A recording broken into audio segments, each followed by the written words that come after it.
Hello and welcome to my channel. Today I'm going to show you a very simple method for doing an antiquing or an overglaze on your piece. So I'm going to show you on air dry clay mushroom I made recently. I've already obviously painted the top, but in this video I'm going to paint the underside of the mushroom and the base of the mushroom. I'm going to start with just a basic color, a cream color. And then I'm going to show you how to apply an overglaze and how to wipe it back to get that antique to look. It's actually a very simple technique. So here you can see the products that we're going to be using. I'm deliberately using some easy to find products. You should be able to find them in a craft store or in a discount, even a discount store like Walmart. So I'm using apple barrel antique parchment. And for the overglaze, I'm going to use this Cafe au lait color. This one's made by Folk Art. It's a multi-surface, but you could use the other one, just the flat. This is a satin. You could use the flat. And I'm going to use some glaze. I buy my glaze in quarts and gallons because I glaze walls a lot, so I buy in big bulk. But this is a Textureline Basic Glaze. But you can find all different kinds of glazes in small amounts, as small as like 2 ounces. Sometimes it's called extender, a float medium, and it has a lot of different names. And like I said, there's a lot of different products that you can use to create a glaze for doing an antiquing or, a stained effect. So just watch how easy this is. First thing I'm going to do is I'm going to do a base coat of this kind of cream color over my piece.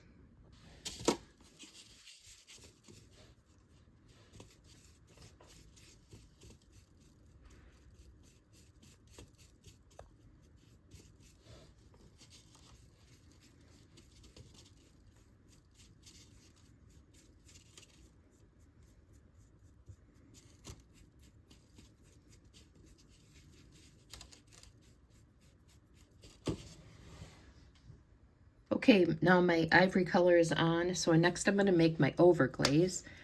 I'm going to start with a little bit of the dark tan color and more of the glaze. So with an overglaze, as a rule, you use a lot more glaze than you do colorant. And sometimes that can be a universal tint, or in this case, we're using paint. And I think it just becomes a personal preference how much glaze you want to use. If you're using too much glaze, you're just not getting enough of an effect, and you just you add more paint, or vice versa. If it's sticking or grabbing too fast, you add more glaze medium, okay? And once you start playing around with glaze, you know what I'm saying. Also, you can see it got a little more, seemed to lighten up in color a little bit. Paint usually gets darker as it dries. Okay, so you see what's happening here. Don't be afraid, because glaze, by definition, glaze medium by definition, its main purpose is to give you a longer open time, so more time to play with it. So like when I work on big walls, it's really important that I have a really good glaze, because if I'm working on a big wall, I need to get this all painted on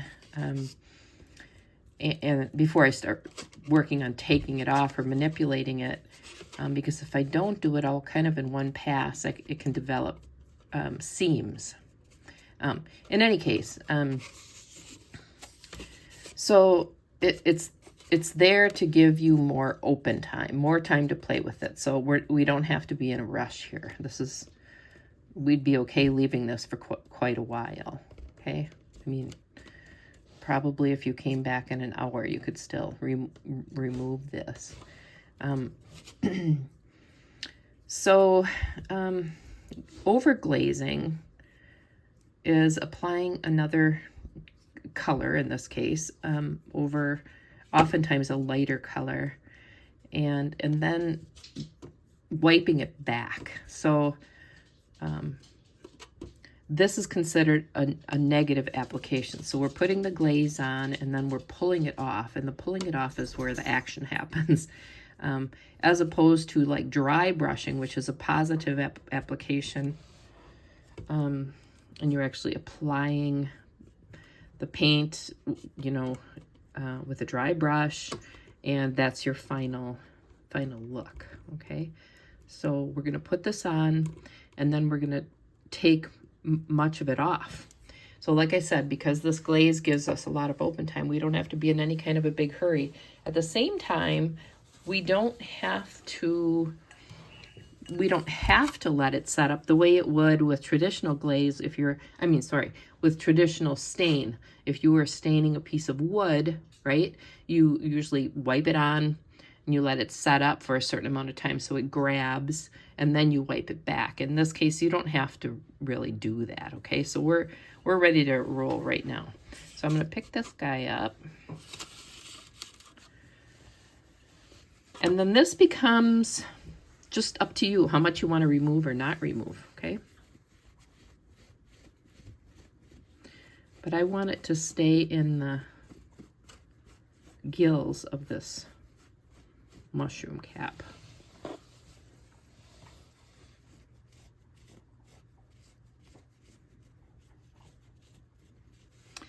And if you take too much off, you can put some back on. You know, it's a pretty forgiving type of medium here.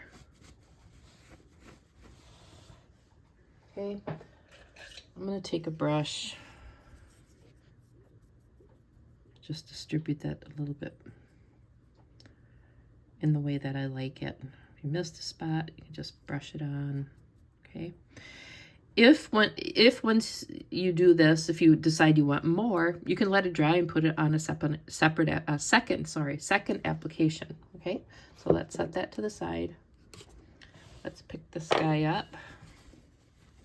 Now this is going to pull off a little bit different because it's not quite as heavy a texture.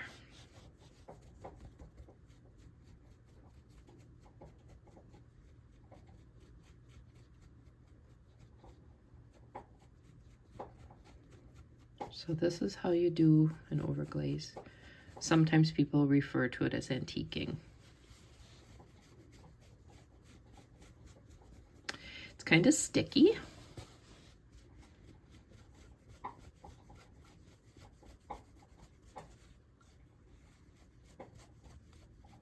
And it takes, like I said, it takes a while to dry. So if you were just applying, let's say, a paint wash over this, which would be just paint with mixed with some water, you don't have as much time to work with it because it's going to set up very fast, right? It doesn't act obviously quite the same. The only thing about this is you have to let it dry, and it may dry. It may take overnight to dry. Okay.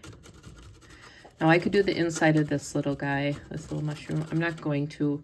I'm just going to leave it alone. In fact, I might touch it up with the cream color again, just to keep it simple. I'm just trying to show you how to do this. Okay, so now we just let this dry, and then we could put a clear coat over it, and that's the final result. Okay, so that's a very simple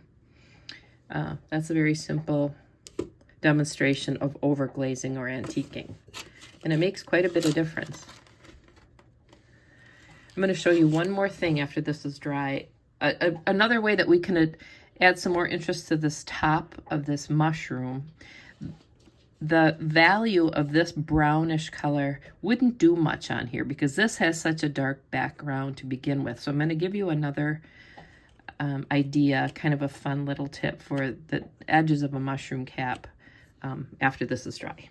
Okay, so now this is all dry. So now I'm going to show you how to do a little effect on the edges of this, on the top of the mushroom cap. I'm going to use Van Dyke Brown. This is made by Golden. And I'm going to add just a little bit of water instead of glaze because I don't need it to just have a long open time. This is just going to be dry brushed on, which is a positive application, okay? Just put a little bit on my brush. I'm gonna wipe much of it off.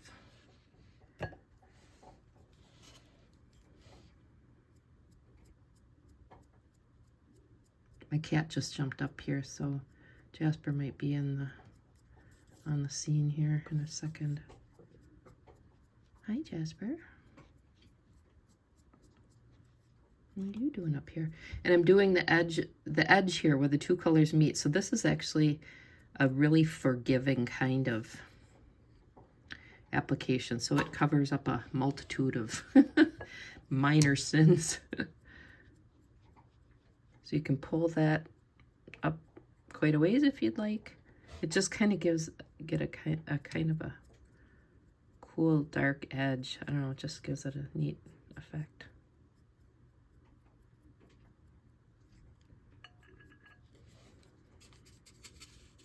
I think I want to use a little bit less water so it's not quite as translucent.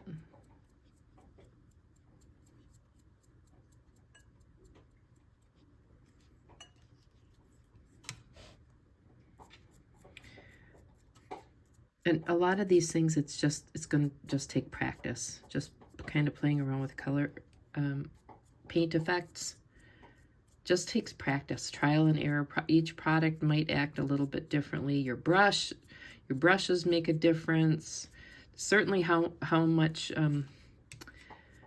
water you're going to put in your product is going to make a huge difference. But that's the fun of it. You really can get a lot of really cool looks with paint.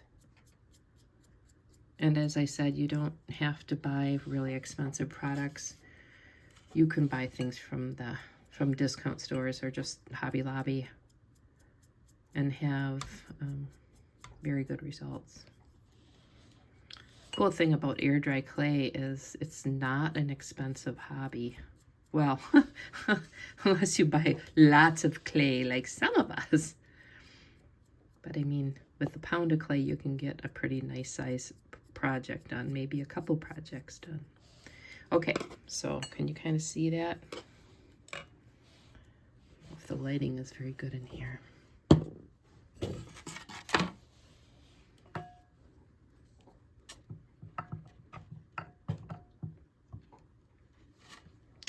Sitting on there, right?